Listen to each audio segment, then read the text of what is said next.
رشق قمر گرے سن کر حسین قلب و جگر تھام کر گرے عباس دل پہ داغے علم کھا کے رہ گئے جعفر کے پھول دشت میں مرجھا کے رہ گئے جعفر کے پھول دشت میں مرجھا کے رہ گئے باجے بجے سپاہے ادو میں جو ایک بار دیہڑی پہ آ کے کہہ گئے اکبر بحال زار اے بیو میری پھوپھی اماں سے ہوشیار عرضوں سے فرق اونو محمد ہوئے فگار آئے تھے ہم بھی صرف خبر کو سنانے کو جاتے ہیں شہ غریبوں کے لاشیں اٹھانے کو جاتے ہیں شہ غریبوں کے لاشیں اٹھانے کو سینے پہ ہاتھ مار کے زینب نے دی صدا ہائے ہائے حسین بھائی چلے رن کو میں فدا اور اس پہ یہ غضب کے میرا لال بھی چلا فضا کسی طرح علی اکبر کو پھیر لا بچے کو زمین اسدے بچے کو ضامنی اسد ذوالجلال کی یا رب میری کمائی ہے 18 سال کی یا رب میری کمائی ہے 18 سال کی خیمے میں یا تڑپتی رہی زینب حضیب لاشیں پہ بھانجوں کے وہاں پہنچے شاہدی دیکھا کہ غشم خاک پہ وہ دونوں مہاجبی بہتا ہے خون بات کی طاقت ذرا نہیں ڈھالے گری ہے چھوٹ کے دلیروں کے ہاتھ سے قبضے مگر چھٹے نہیں شیروں کے ہاتھ سے قبضے مگر چھٹے نہیں شیروں کے ہاتھ سے شانہ ہلا ہلا کے پکارے شہ ہدا ماموں نثار ہوش میں آؤ تو ایک ذرا کچھ حال دل سناؤ ہو جاؤں میں فدا یہ سن کے دونوں شیرے نے کی جا دیکھا رخ امام تو گھبرا کے رہ گئے یاد آ گئی وہ کہ تھرا کے رہ گئے یاد آئی کہ وہ تھرا کے رہ گئے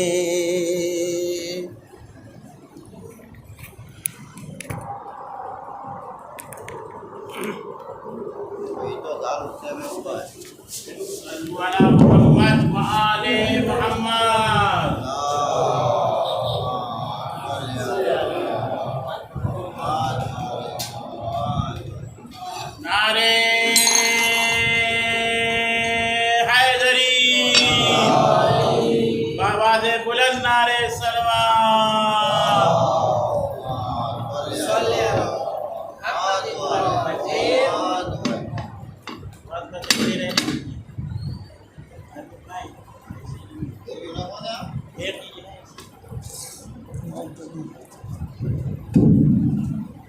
آواز بلند نعرے سلوات اللہم صلی علی محمد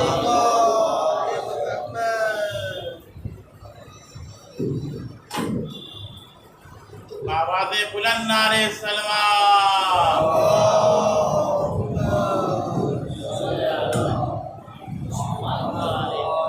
شنودیے امام زمانہ بآواز بلند نعرے سلوات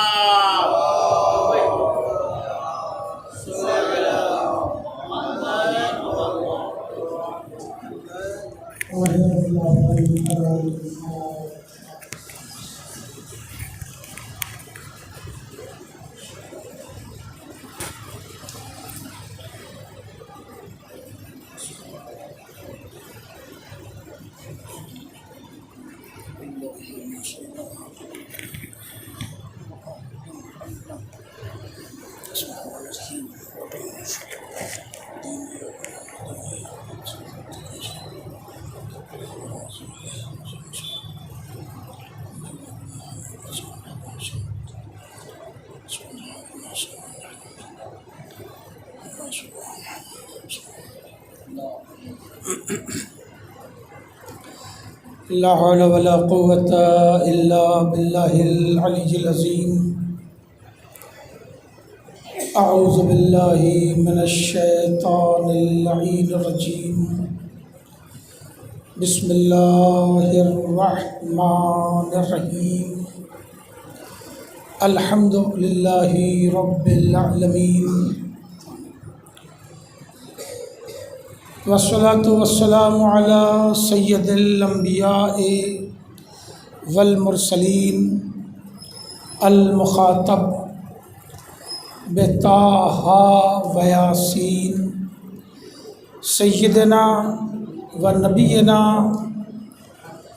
و شفیع ذنوبنا و حبیب قلوبنا و طبیب نفوسنا مولانا ابو القاسم محمد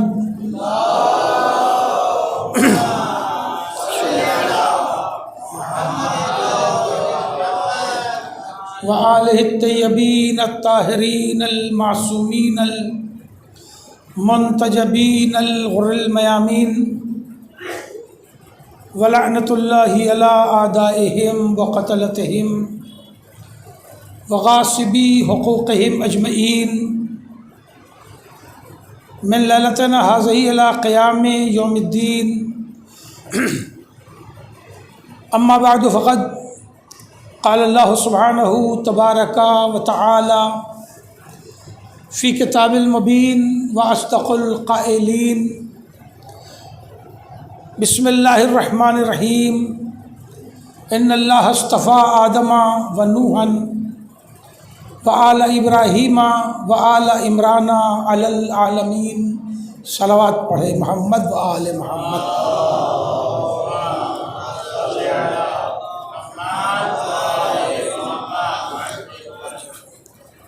عزیزان محترم، عقیدہ امامت اور شیعہ، اس موضوع پر اگلے مرحلے کی گفتگو آپ کی خدمت میں پیش کرنے کی سعادت حاصل کر رہا ہوں۔ اب تک میں نے یہ آپ کی خدمت میں گزارش کی کہ پروردگار عالم نے نور محمد و آل محمد کو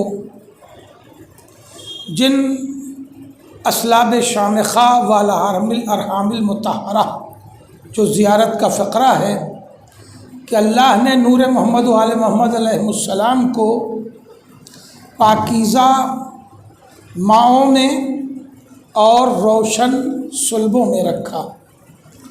صلب آدم سے یہ نور صلب نوح میں آیا، صلب نوح سے یہ ابراہیم میں آیا، اور جناب ابراہیم سے یہ نور منتقل ہوا آل ابراہیم میں، اور سلسلہ در سلسلہ یہ چلتا ہوا جناب ہاشم تک پہنچا۔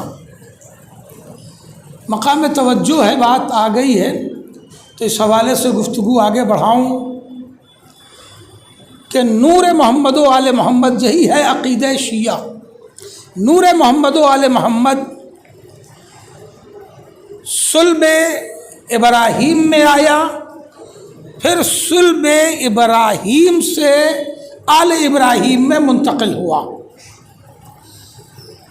پھر وہی بات، پہلی بیوی سے دوسرا بیٹا اور دوسری بیوی سے پہلا بیٹا۔ یہ بڑی نازک سی بات ہے، یہ پورا ڈی این اے کا مسئلہ ہے جو میں حوالے کرنا چاہتا ہوں۔ یہ جناب اسماعیل چھری سے بچا کیوں لیے گئے؟ توجہ ہے آپ کی؟ اللہ نے خواب دکھلایا، تفصیل نہیں پڑھوں گا، صرف دلیل پڑھوں گا۔ خواب دکھلایا کہ میں بیٹے کو ذبح کر رہا ہوں۔ خواب دیکھا انہوں نے کہ میں بیٹے کو ذبح کر رہا ہوں۔ توجہ، چند جملے ہیں جس سے گزرنا چاہوں گا۔ انہوں نے بیٹے سے پوچھا، بیٹا چند برس کا ہے، پوچھا میرے لال میں نے یہ خواب دیکھا ہے کہ میں تمہیں ذبح کر رہا ہوں، تمہارا کیا خیال ہے؟ تمہارا کیا خیال ہے؟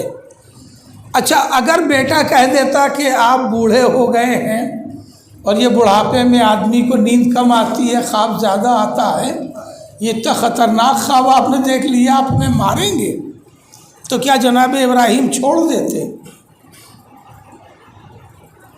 دیکھیے بہت ٹیکنیکل بات ہے۔ اگر بیٹا یہ کہہ دیتا کہ یہ آپ نے کہاں الٹا سیدھا خواب دیکھ لیا ہمیں ذبح کرنے کا، ایسا بھی کہیں کوئی خواب دیکھتا ہے باپ بیٹے کے لیے، تو کیا جناب ابراہیم چھوڑ دیتے؟ نہیں چھوڑتے، اس لیے کہ نبی جانتا ہے کہ یہ خواب نہیں، حکم ہے۔ بڑا قیمتی جملہ صرف کر رہا ہوں، رائے گا نہ کہیے گا۔ نبی خود جانتے ہیں کہ یہ خواب نہیں، اللہ کا حکم ہے، اس لیے ذبح کرتے ہی، مگر پوچھا کہ میرے لال یہ بتاؤ کہ جو میں نے خواب دیکھا ہے تو تمہارا کیا خیال ہے؟ بیٹے نے کہا کہ میرے بابا جو آپ نے خواب دیکھا ہے یہ اللہ کا حکم ہے، اسے کر ڈالیے۔ توجہ ہے، اسے کر ڈالیے۔ جناب ابراہیم نے اسماعیل سے پوچھا اس لیے تاکہ یہ پیغام دنیا تک پہنچ جائے۔ نبی پیدا ہونے کے بعد نبی نہیں ہوتا، پیدائشی نبی ہوتا ہے۔ ہائے ہائے ہائے، ایک صلوات پڑھے محمد و آل محمد پر، اور کریں آپ۔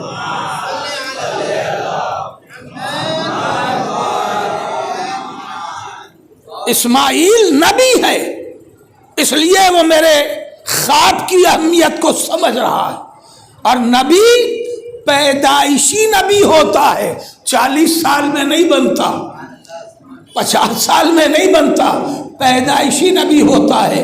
قرآن نے جواب درج کیا، بما تؤمر، پالنے بابا جان آپ کو پالنے والے کا جو حکم ہے آپ اسے کر ڈالیے، آپ اسے کر ڈالیے۔ ستجدنی انشاءاللہ من الصابرین، آپ مجھے انشاءاللہ صبر کرنے والوں میں پائیں گے، آپ مجھے صبر کرنے والوں میں پائیں گے۔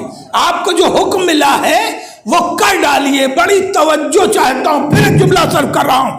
جناب اسماعیل کا یہ کہنا کہ آپ کو جو اللہ کا حکم ملا ہے آپ اسے کر ڈالیے، باپ کیا کہہ رہا ہے؟ میں نے خواب دیکھا ہے۔ باپ کہہ رہا ہے میں نے خواب دیکھا ہے، بیٹا کہہ رہا ہے کہ جو آپ کو اللہ کا حکم ملا ہے کر ڈالیے۔ گویا یہ باپ بیٹے کے سوال و جواب نے بتایا کہ نبی خواب بھی عام انسان جیسا نہیں دیکھتا، نبی خواب بھی عام انسانوں جیسا نہیں دیکھتا۔ تو اب جملہ سنبھال لیجئے گا کہ جس کا خواب انسانوں سے نہ ملے اس کی حقیقت نبی ہمارے جیسا نہیں ہوتا. اللہ نے حکم دیا اور جناب اسماعیل کو لے کے منی میں جناب ابراہیم آ گئے. ہاتھ پیر باندھ دیا اور گلے پر چھری رکھ دی، چلا دی، ہے نا. ذرا سا گلا کٹا بھی تھا، اس لیے جب چلی تھی تو چھری گلے پر ہی تھی جناب اسماعیل کے. جب رکھ کے بڑھی تو گلے پہ تھی، مگر بڑھ کے جو آگے گئی تو دمبا آ گیا، پیچھے ہٹی تو دمبا تھا. بقرعید میں قربانی کرتے ہیں، اپنے ہاتھ سے ہی چھری چلاتے ہوں گے دعا پڑھ کے. کتنا ٹائم لگتا ہے گلا کٹنے میں؟ کتنا وقت لگتا ہے؟ 4 سیکنڈ 5 سیکنڈ، اس سے زیادہ تو نہیں لگتا نا. 5 سیکنڈ کے اندر چھری گلے کو کاٹ دیتی ہے. کتنے سیکنڈ؟ 5 سیکنڈ. جملہ رائے گا نہ کرنا عزیزہ. 5 سیکنڈ میں گلے پہ چھری رکھ کے چلی، اور چلی ایک ہی بار وہ گلے پہ تھی، پھر آگے بڑھ گئی. تو 5 سیکنڈ میں تو گلا کٹتا ہے، مگر جب چھری چلی تو 1 سے 1.5 سیکنڈ ہے نا، پھر تو دمبا آ گیا نا. اس 1.5 سیکنڈ 2 سیکنڈ کے اندر اللہ نے جبریل کو حکم بھی دیا. کہاں رہ گیا کہ جبریل اسماعیل کو بچانا ہے. جبریل نے ایک دمبا لیا اور دمبا لے کر کے ابراہیم کے پاس بھی آ گئے، اسماعیل کو ہٹا بھی لیا اور دمبے کو رکھ بھی دیا. توجہ ہے، یہ دمبا جنتی تھا جو جنت سے لے کے جناب جبرائیل زمین پر آ گئے. تو یہ 1.5-2 سیکنڈ میں دمبا تو جبریل لے کے جنت سے زمین پر آ جائے، ہمیں جانور ہو کے تو 2 سیکنڈ میں زمین پر آ جائے، نبی صاحب معراج نہ ہو پائے. توجہ ہے، کہتے یہ کیسے ممکن ہے کہ اتنا لمبا سفر ہے؟ بھائی ٹائمنگ کیا ہے معراج کی کہ زنجیر در ہلتی رہی. دیکھیں جو آپ کو یاد ہے، میں چاہتا ہوں کہ اسے پڑھوں نہیں تاکہ ٹائم کم لگے. زنجیر در ہلتی رہی، وضو کا پانی بہتا رہا. ایک زنجیر کسی دروازے کی ہلا کے چھوڑ دو، 5 سیکنڈ سے زیادہ نہیں چلے گی. 5-7 سیکنڈ میں، چلو زیادہ سے زیادہ 1 منٹ، 1 منٹ بعد تو ٹھہر جائے گی نا. چاہے اسے کتنا بھی زور سے ہلاؤ، 1 منٹ سے زیادہ وہ ہلے گی نہیں، ٹھہر جائے گی. ٹھیک ہے، تو اتنے کم وقت میں وضو کرو، پانی بہ رہا ہے. دیکھو وہ پانی زمین پہ کتنی دیر تک بہتا ہے، 1 منٹ تک جاتے جاتے پانی جہاں بھی ہوگا ٹھہر جائے گا. تو وضو کا پانی بہتا رہا، زنجیر در ہلتی رہی، اور نبی معراج سے آ گئے کہ یہ ہو ہی نہیں سکتا.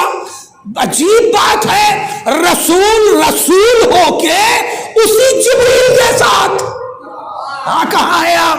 دیکھیں لے جانے والا اور لانے والا بدلا نہیں ہے. دمبا لانے والے بھی جبریل، رسول کو لے جانے والے بھی جبریل.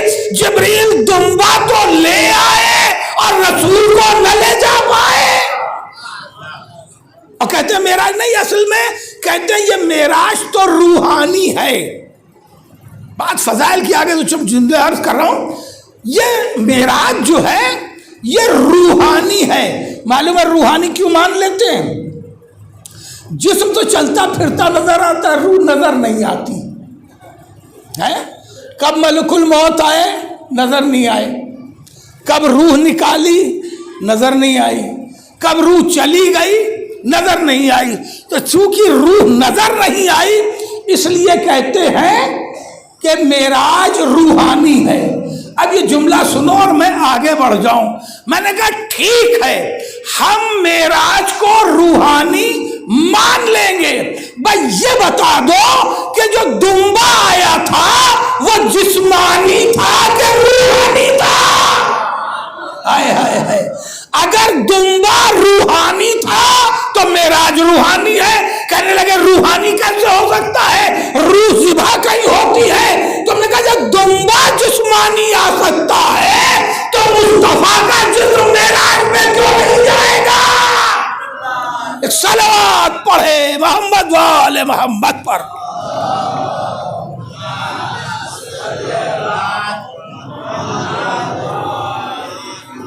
اور کیا آپ نے چھری چلی اور جناب اسماعیل بچا لیے گئے. جناب ابراہیم نے پوچھا یا اللہ تو نے میری قربانی قبول نہیں کی. دیکھیں بہت مربوط ہے یہ بات. اللہ نے کہا نہیں قربانی تو قبول کر لی میں نے، مگر وَفَدَيْنَاهُ بِذِبْحٍ عَظِيمٍ، میں نے تمہاری اس چھوٹی قربانی کو بڑی قربانی میں منتقل کر دیا. چھوٹی قربانی کو آپ سوچیے اللہ کی نگاہ میں اکلوتے بیٹے کی قربانی چھوٹی ہے. اللہ اکبر. اور منتقل کہاں ہو رہی ہے؟ وَفَدَيْنَاهُ بِذِبْحٍ عَظِيمٍ، ذبح عظیم کی طرف منتقل ہو رہی ہے. ذبح عظیم کون ہے؟ علامہ اقبال کا بہت مشہور مصرع ہے، اللہ اللہ، بلکہ شعر ہے، اللہ اللہ بائے بسم اللہ پدر، مانیے ذبح عظیم آمد پسر. حسین ابن علی ذبح عظیم ہے اور اسماعیل ذبح خاص ہے، ذبح عظیم نہیں ہے. یا اللہ کیوں منتقل کر دیا؟ خواب دکھلایا تھا تو ذبح ہو جانے دیتا. تم سمجھے نہیں. ہم نے اسماعیل کو، جملہ محسوس کرنا، ہم نے اسماعیل کو بچایا صرف اس لیے ہے کہ صلب اسماعیل میں نور محمد و آل محمد ہے. کیوں بچائے گئے؟ کیونکہ جناب ابراہیم سے صلب اسماعیل میں یہ نور منتقل ہو چکا تھا اور اللہ کو اس نور کی حفاظت کرنی تھی. لہذا صلب اسماعیل سے یہ نور منتقل ہو کے صلب جناب ہاشم میں آ گیا. جناب ہاشم کی شادی یعنی جناب امر الاولا جن کا لقب ہاشم، کل بات یہ بھی چھوڑی تھی نا، ان کی شادی ہوئی مدینے میں. یہ مکہ اور مدینے کا پہلا رشتہ ہے اور رابطہ ہے بنی ہاشم کا. مدینے میں شادی ہوئی جناب ہاشم کی، اور شادی کے بعد جب ولادت ہونے والی ہوئی، جناب ہاشم کی زوجہ کا نام سلمہ تھا.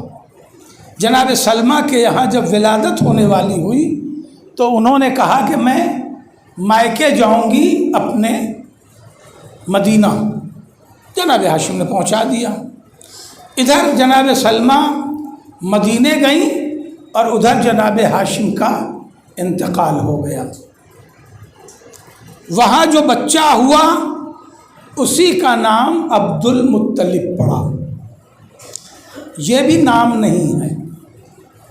اب یہ بچوں کے لیے خاص ٹپس ہیں جنہیں یاد رکھیں. وہ عبد المطلب، اس کا ترجمہ معلوم ہے کیا ہے؟ عبد المطلب یعنی مطلب کا غلام. تو یہ تو ہاشم کے بیٹے تھے، غلام تو تھے نہیں. مطلب کون تھے؟ مطلب تھے جناب ہاشم کے بھائی. تو جناب ہاشم کے بھائی تھے مطلب، اور بھتیجے کا کیا نام پڑا؟ عبد المطلب. کیوں؟ جناب شیبۃ الحمد، کیا نام تھا؟ شیبۃ الحمد. شیب کیوں نام تھا؟ بچپنے سے جناب عبد المطلب یعنی شیبۃ الحمد کی بالوں کی یہ پہلی لٹ جسے ہوتی ہے نا، جسے بچے جھاڑ کے اوپر اٹھاتے ہیں، ہے نا، پہلی لٹ یہ سفید تھی. بچپنے سے. یہ پہلی لٹ جو تھی یہ سفید تھی، اسی لیے اس کو شیب کہتے ہیں عربی میں، اس لیے آپ کا نام شیبۃ الحمد رکھا گیا.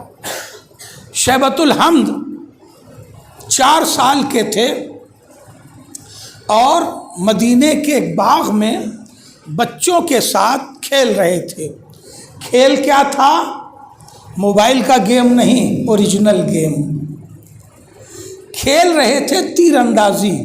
اس وقت کا کھیل جو تھا وہ تیر اندازی تھا، تلوار بازی تھا، گھڑ سواری تھا، تیراکی تھا. یہ سارے وہ کھیل ہیں جو فزکس کو ڈیولپ کرتے ہیں، اور موبائل پر جو گیم ہوتا ہے وہ دماغ کو سلا دیتا ہے نا. کبھی آپ بھی آدھا گھنٹہ موبائل پر گیم کھیل کے ایک بار دیکھیے، مگر ایک ہی بار کھیلیے گا، عادت مت ڈال لیجیے گا. صلوات پڑھے محمد و آل محمد پر.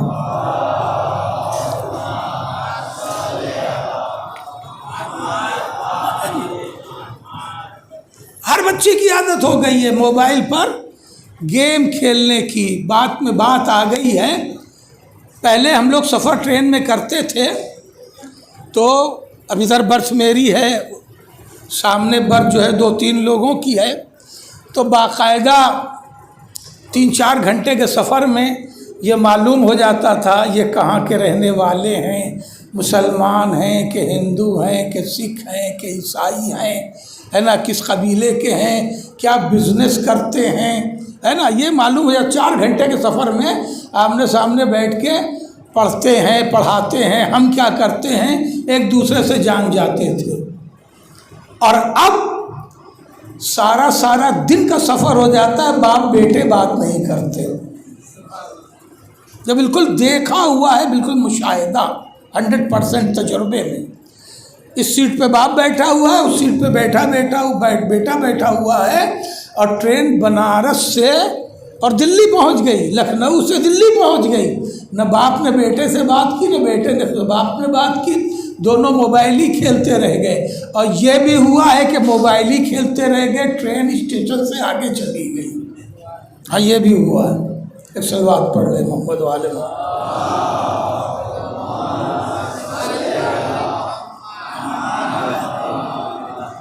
تو بھیا میں نے جو پیغام دینا تھا وہ دے دیا. بھیا سمجھ لیے کہ موبائل کے گیم دماغ کو سلاتے ہیں، شارپ نہیں کرتے. اس وقت کا گیم کیا تھا؟ تیر اندازی. یہ 4-5 سال کے بچے تھے جو تیر اندازی کر رہے تھے. بہت توجہ چاہتا ہوں. مکے کا ایک مسافر جو مکے سے مدینے گیا ہوا تھا، ایک گھنا باغ دیکھا تو اونٹ اس نے باندھ دیے درخت سے اور جا کے خود لیٹ گیا سائے میں کھجوروں کے باغ کے.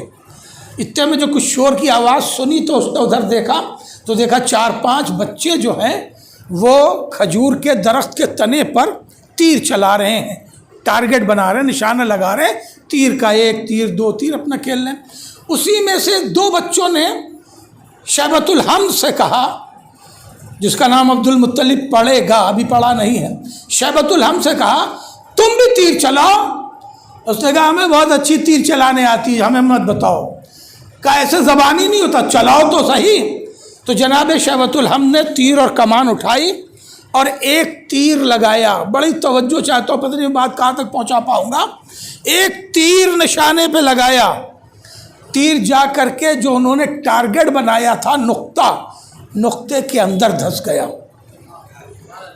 اور کر رہے ہیں ہم بچوں کا کھیل دیکھا ہے، جب کوئی ایک کھیل میں کامیاب ہوتا ہے نا تو دوسرے بچے کہتے ہیں بے ایمانی کی ہے، پھر سے کرو. ہوتا ہے.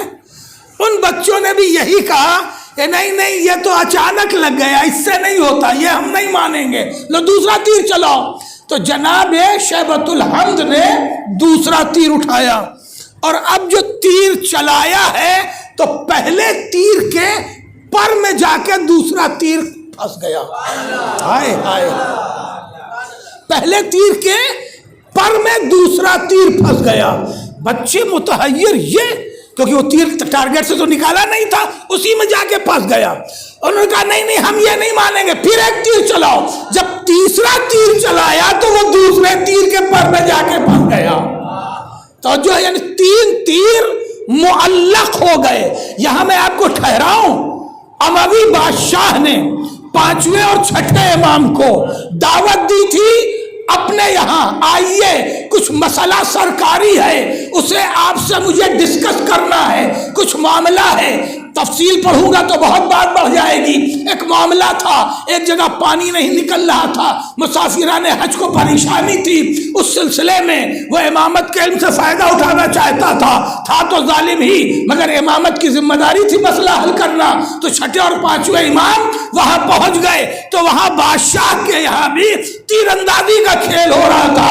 انہوں نے 5ویں امام سے کہا کہ بھئی آپ بھی ذرا تیر آزمائیے، یہ خیال رہے کہ بنی ہاشم کا فن تیر چلانا نہیں ہے، تلوار چلانا ہے۔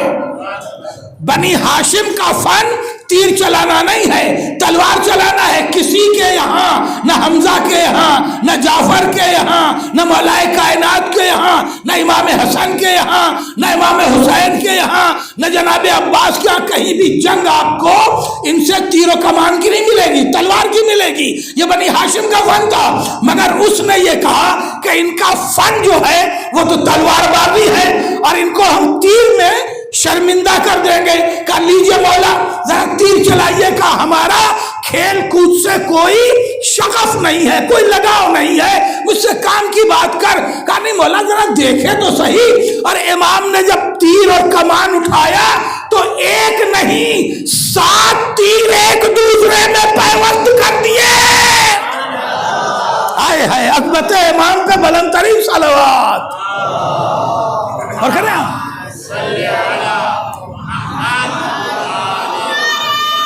جزاک اللہ۔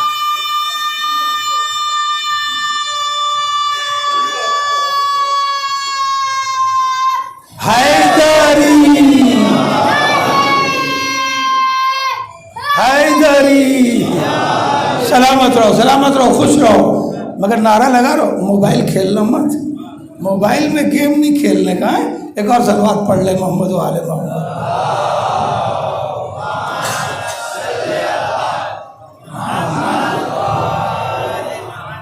تو جو ہے 7 تیر ایک دوسرے میں پیوست ہو گئے۔ اب جملہ حوالے کروں، وہاں امامت خود تھی تو 7 تیر پیوست ہوئے، یہاں صلب میں نور امامت تھا،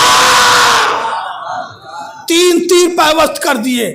جتنے بچے تھے وہ گھبرا کے خاموش ہو گئے کہ ارے ہم تو سارا گیم ہار گئے، یہ 3 تیر پیوست ایک دوسرے میں پیوست ہو گئے۔ اس کے بعد جناب شیبۃ الحمد نے نعرہ لگایا، انا ابن سید البطحا، میں بطحا کے سردار کا بیٹا ہوں، میں ہاشم کا بیٹا ہوں، بطحا کے سردار کا بیٹا ہوں۔ جیسے ہی یہ جملہ کہا انا ابن سید البطحا، میں بطحا کے سردار کا بیٹا ہوں، وہ مکہ کا مسافر گھبرا کے اٹھ بیٹھا۔ ہائے یہ مدینے میں مکہ کے سردار کا بیٹا کون آ گیا؟ فوراً دوڑ کے گیا پاس، قریب بلا کے کہا تم کس کے بیٹے ہو؟ ابھی تم نے کہا تھا میں مکہ کے سردار کا بیٹا ہوں۔ اس نے کہا ہاں میں امر الاولیاء کا فرزند ہوں، میں ہاشم کا بیٹا ہوں۔ یہ کہہ کے وہ سیدھے اپنے گھر چلا گیا۔ وہ گھر گیا، یہ مکہ آیا، اور مکہ آنے کے بعد اس مسافر نے مطلب کے پاس، سیدھے مطلب کے پاس جا کے کہا کہ بڑے شرم کی بات ہے، اب یہ اس وقت کے کلچر کا معاملہ تھا، بڑے شرم کی بات ہے کہ چچا زندہ ہے اور بھتیجا نانیحال میں کھا رہا ہے، نانیحال میں پل رہا ہے۔ یہ میں نے کہا نا کہ اس کلچر کی بات ہے، یہ ہمارے لیے شرم کی بات ہے۔ جیسے ہی جناب مطلب نے یہ سنا جملہ، فوراً ناقہ تیار کیا اور مدینے آ گئے۔ اور مدینے آنے کے بعد اس لیے کہ اب تک جناب مطلب کو شیبۃ الحمد کے ہونے کی خبر نہیں لگی تھی، کیونکہ موبائل کا زمانہ نہیں تھا۔ ہاں یہ ذہن میں بچے رکھتے چلے، خبر نہیں تھی۔ اور یہ ماشاءاللہ اتنے بڑے ہو گئے، مطلب کو کبھی مدینہ آنا ہی نہیں پڑا۔ تو آئے اور آنے کے بعد مطلب کو اپنے ساتھ لے گئے، اور جب ساتھ لے گئے یہ خیال رہے کہ بنی امیہ سے بنی ہاشم کا معاملہ ہو چکا ہے ذہن میں عرض کر چکا ہوں میں۔ تو جناب مطلب ڈرے ہوئے تھے کہ میں ہاشم کا بیٹا ہونے کا اعلان کروں گا تو لوگ دشمنی شروع کر دیں گے، لہذا جناب مطلب کو، جناب شیبۃ الحمد کو وہ اپنی آغوش میں بٹھا کے اور دن ڈھلے مکے میں داخل ہوئے تو اس وقت بازار اٹھ رہی تھی۔ لوگوں نے دیکھا کہ ایک نوجوان سے، نونہال سے بچے کو لے کے مطلب آ رہے ہیں، تو دو ایک نے پوچھا کہ ھذا عبد المطلب، نہیں سمجھے، مطلب سے پوچھا کہ یہ آپ کا غلام ہے، یہ آپ کا غلام ہے۔ جناب مطلب نے یہی گردن ہلا دیا، جواب نہیں دیا۔ اس دن سے یہ مشہور ہو گیا کہ یہ بچہ جو لے کے آئے ہیں یہ ان کا غلام ہے۔ تو یہاں سے یہ لفظ پڑا عبد المطلب، ورنہ یہ تھے شیبۃ الحمد۔ جناب مطلب نے پالا، پروان چڑھایا، جب نوجوان ہوئے تو جناب شیبۃ الحمد کو یہ محسوس ہوا، دیکھیے کچھ قیمتی باتیں ہیں اگر آپ تک پہنچ جائیں، محسوس یہ ہوا کہ ہم بہت تنہا ہیں، ہمارا قبیلہ چھوٹا ہے اور ہم بہت کمزور ہیں اور ہماری ذمہ داری مکہ کے سنبھالنے کی بہت بڑی ہے، یعنی وہی جو منصب تھے، پانی کا انتظام، کعبے کا انتظام، یہ سارے منصب بڑے اہم تھے اور ہم بہت کمزور ہیں۔ تو جناب عبد المطلب نے خانہ کعبہ کی زنجیر پکڑ کے یہ دعا کی کہ پالنے والے اگر تو مجھے 10 بیٹے دے گا تو میں ایک بیٹا قربان کر دوں گا، 10 بیٹے اگر دے گا۔ جملہ رائے گا تو نہیں کرو گے، ایک سلوات پڑھو تو جملہ عرض کرو۔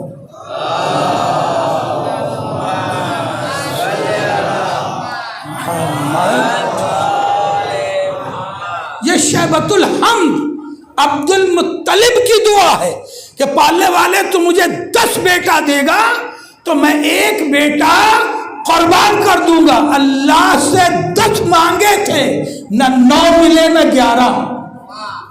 ہائے ہائے کیا سنا، کہا تھا 10 بیٹے دے گا تو اللہ نے جناب عبد المطلب کو 10 ہی بیٹے عطا کیے، 10 کے 10 عطا کیے۔ اب اگر جملہ قبول کریں تو میں عرض کروں کہ بیٹے کے لیے کامیاب دعا یا دادا عبد المطلب نے مانگی تھی یا پوتے علی ابن ابی طالب نے مانگی تھی؟ توجہ، اللہ نے 10 بیٹے دیے اور ان 10 بیٹوں میں سب سے چھوٹے بیٹے جناب عبداللہ تھے جو رسالت مآب کے والد تھے، ان سے بڑے جناب ابو طالب تھے جو مولائے کائنات کے والد تھے۔ اب ان سے اور بڑے میں عباس تھے، حمزہ تھے، ابو لہب تھا، حارث تھے، زبیر تھے، یہ سارے بیٹے جناب عبد المطلب کے تھے۔ جو سب سے اہم کارنامہ ہے حیات عبد المطلب کا وہ 2 ہے، کارنامے تو بے شمار ہیں، بے شمار کارنامے ہیں۔ اب اسے کہاں تک گناؤ، سب سے بڑا کارنامہ ایک معلوم ہے کیا ہے؟ جناب عبد المطلب سے پہلے کعبہ کا طواف برہنہ ہوتا تھا، بے لباس، بہت معمولی سا لباس ڈالا اور مرد عورت دونوں برہنہ طواف کرتے تھے۔ جناب عبد المطلب نے پہلا قانون حیا کا بنایا کہ خانہ کعبہ کا طواف برہنہ نہیں ہوگا۔ قانون بنایا عبد المطلب نے، لاگو کیا اسلام نے۔ بہت بڑا جملہ پڑھا ہے میں نے بھیا، یہ میں اس کی بات کر رہا ہوں کہ جو رسول کا دادا ہے، ابھی رسول پیدا بھی نہیں ہوئے، یعنی ابھی جناب رسالت مآب پیدا نہیں ہوئے ہیں اور اسلامی قانون نافذ کر رہے ہیں۔ شیبۃ الحمد عبد المطلب قانون عبد المطلب بنا رہے ہیں اور عمل اسلام کرا رہا ہے۔ اب بتاؤ، اگر یہ کافر کا قانون ہے تو اسلام نے کیوں مان لیا؟ میں آپ کو قرآن میں لے آؤں گا۔ جناب عبد المطلب نے کعبے کا برہنہ طواف بند کرایا، سقایا کا نظام اپنے ہاتھ میں لیا اور بڑے بڑے اونٹوں کے چمڑے کے تالاب بنوائے. تالاب سمجھتے ہیں نا؟ تالاب پانی جہاں جمع ہوتا ہے، یعنی منی ڈیم سمجھ لیں. ڈیم تو آپ لوگ جانتے ہیں نا. منی ڈیم کاہے کا بنوایا تھا؟ چمڑے کا، اونٹوں کے چمڑے کا. جیسے مشکیزہ بنتا ہے تو پانی بھرا جاتا ہے، چمڑے کا بنوایا تھا. کیوں؟ اس لیے کہ زمزم نہیں تھا. جناب عبد المطلب کے زمانے تک زمزم نہیں تھا. آپ نے تو سنا ہے کہ زمزم جناب اسماعیل کے پیروں کی رگڑ سے یا پیروں کے پاس نکلا تھا. ہاں نکلا تھا مگر 200-300 سال گزرتے، 5000 سال گزر چکے ہیں جناب عبد المطلب تک. جناب اسماعیل سے لگ بھگ 5000 سال کا ڈفرنس ہے، اور چند 100 برس صرف زمزم تھا مکہ میں. اس کے بعد قبیلہ جرہم، وہاں ایک قبیلہ آباد ہوا، اور اس کے بھی جو سردار تھے حارث، اس نے اس زمزم کو پٹوا کے ختم کرا دیا تھا.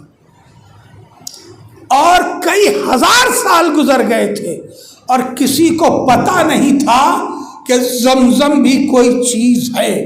بزرگوں کی زبانی بس کہانی کی طرح تھا کہ یہاں پر کوئی پانی ہوا کرتا تھا، کہاں تھا، کیسا تھا، اور کر رہے ہیں آپ، یہ کسی کو پتہ نہیں تھا. جناب عبد المطلب اور ان کا بڑا بیٹا حارث، توجہ ہے، حارث اور عبد المطلب دونوں حرم کعبہ میں سو رہے تھے. دوپہر کا وقت تھا اور حرم کعبہ میں سو رہے تھے، طواف کر کے، دعا کر کے، انتظام کر کے سو رہے تھے. اچانک جناب عبد المطلب نے خواب دیکھا. یہ میں نے پڑھا کیوں ہے ابراہیم کا خواب، اس کی لاج رکھ لیجئے گا. جناب عبد المطلب نے خواب دیکھا پہلے دن کہ اٹھو اور طیبہ کو نکالو. طیبہ یعنی پاک و پاکیزہ. خواب دیکھا، اٹھے، طیبہ کیا ہے، کہاں سے نکالنا ہے، کچھ پتہ نہیں. ایک دن گزر گیا. دوسرے دن پھر جب سو رہے تھے پھر خواب دیکھا، جملہ رہے گا نا کرنا، پھر خواب دیکھا کہ اٹھو اور طیبہ کو نکالو، پاک و پاکیزہ کو نکالو. پھر سمجھ میں نہیں آیا کیا نکالنا ہے، کہاں نکالنا ہے. تیسرے دن پھر جب سو رہے تھے، اب جملہ محفوظ کر لینا، تو پھر خواب دیکھا. آج لفظ بدلی، خواب دیکھا اٹھو عبد المطلب اور زمزم کو نکالو، جاؤ فلاں مقام پر تمہارا زمزم انتظار کر رہا ہے. جیسے ہی یہ خواب دیکھا عبد المطلب اٹھے، حارث کو اٹھایا اور کہا میرے ساتھ چل، میرے لال میرے ساتھ چل، مجھے اللہ نے زمزم دے دیا ہے اور ہماری سقایا کا لاج رکھ لیا. پانی پلانے کا جو منصب ہے اس کی لاج اللہ نے رکھ لی ہے. میں جملہ حوالے کر رہا ہوں، آج زمزم ہے کہ نہیں ہے؟ آج قربانیاں ہو رہی ہیں کہ نہیں ہو رہی ہیں؟ قربانیاں بھی آج ہو رہی ہیں، حج بھی آج ہو رہا ہے، زمزم بھی آج ہے. 3 ہی دن جناب ابراہیم نے بھی خواب دیکھا، سچا نکلا. 3 ہی دن جناب عبد المطلب نے بھی خواب دیکھا، سچا نکلا. اب سمجھ میں آیا نبی جیسا خواب دیکھنے والے عام آدمی نہیں ہوا کرتے. ہائے ہائے، جناب ابراہیم جیسا سچا خواب جناب عبد المطلب دیکھ رہے ہیں. میں یہ نہیں کہہ رہا عبد المطلب نبی ہیں، جناب عیسیٰ کے بعد نبی صرف رسول اللہ ہیں، مگر اتنا قیمتی خواب اس بات کی دلیل ہے کہ زمین پر عبد المطلب حجت خدا کا نام ہے. بڑا جملہ صرف کیا میں نے، زمین پر حجت خدا ہے. دلیل دے رہا ہے، صلوات پڑھیں محمد و آل محمد پر.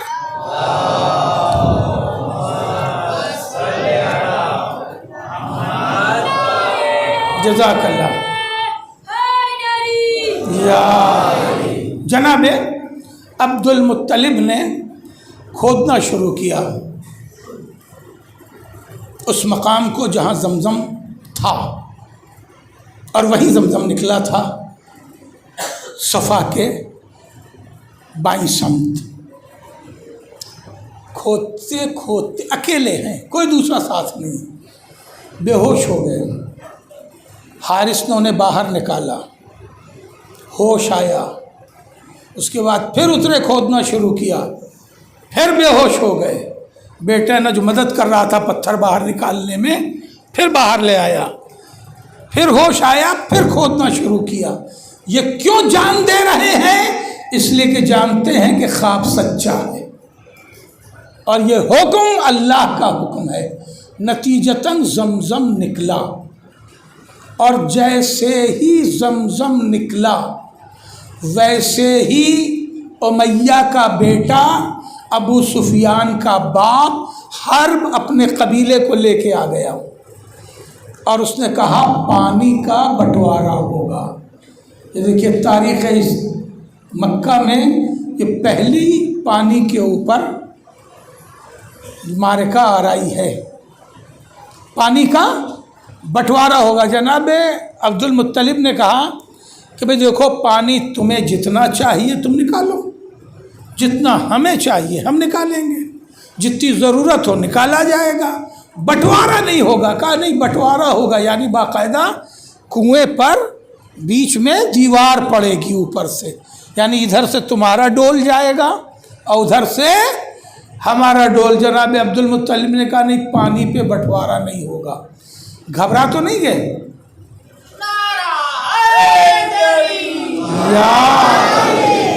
دیکھیں بڑے ٹرننگز ہیں تاریخ کے، خدا کی قسم۔ جناب عبد المطلب نے کہا پانی پہ بٹوارا نہیں ہوگا۔ اب جناب عبد المطلب کے 10 بیٹے ان کے ساتھ ہیں، ابھی رسول پیدا نہیں ہوئے ہیں، ابھی عبد المطلب بھی، عبداللہ بھی زندہ ہے، اور 10 بیٹے ساتھ ہیں۔ کبھی پانی پہ بٹوارا نہیں ہوگا، لڑائی نہ ہو اس کے لیے جناب عبد المطلب نے کہا کوئی حل نکالنا ہو تو نکال لو، پانی پہ بٹوارا نہیں ہوگا۔ سنیں گے حل کیا نکلا؟ حل یہ نکلا، لفظ سنبھال لیجئے گا، حل یہ نکلا کہ حرب نے کہا کہ سب لوگ ہمارے ساتھ شام چلو، وہاں ایک کاہنہ عورت ہے، نجومی تو سمجھتا ہے جوتشی عورت ہے، اس سے چل کے فیصلہ لیں گے کہ پانی بٹے گا کہ نہیں بٹے گا، اور اس پر اکیلا حق ان کا ہے کہ نہیں ہے۔ اب آپ بتائیے کہاں مکہ اور کہاں شام؟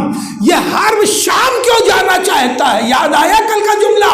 شام اس لیے جانا چاہتا ہے کہ باپ کے ساتھ شام ہی 10 سال رہ کے آیا ہے، اپنے تعلقات کی بنیاد پر پالیٹکس کرنا چاہتا ہے۔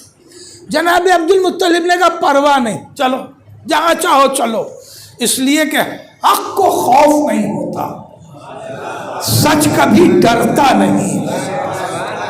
کہا جہاں چاہو چلو۔ 8 آدمی دونوں طرف سے تیار ہوئے، عبد المطلب کے ساتھ بھی 8 آدمی اور حرب کے ساتھ بھی 8 آدمی۔ کہاں کے لیے؟ شام کے لیے۔ سنتے جائیے، یہ جو میں پڑھ رہا ہوں یہ ہے سائیکالوجی، نفسیات، دونوں کی نفسیات پہچانیے گا۔ چلے شام کی طرف، نتیجہ یہ ہوا ایک ریگستان سے گزر ہونے لگا، اور جناب عبد المطلب کے ساتھ جو پانی تھا وہ پانی ختم ہو گیا۔ سفر کہاں ہے؟ ریگستان میں، ریگستان میں پانی نہیں ہوتا، پانی ختم ہو گیا۔ جناب عبد المطلب کے لوگوں نے کہا بھائی تمہارے پاس پانی ہے، کچھ مسکیچے ان کے پاس زیادہ تھے، پانی ہے تو کچھ پانی دے دو، ہم لوگ تو چل ہی رہے ہیں وہاں۔ تو حرب نے، ابو سفیان کے باپ نے، امیہ کی اولاد نے یہ کہا کہ پانی ہی کا تو مسئلہ ہے اور پانی دے دیں۔ ذہنیت پہچانیے، نہیں جملہ پہنچا سکا۔ بھائی یہ عبد المطلب ہے جو زمزم کا پانی بانٹنے کو تیار ہے کہ پانی لے جاؤ، بانٹنے کا مطلب دینے کو تیار ہے۔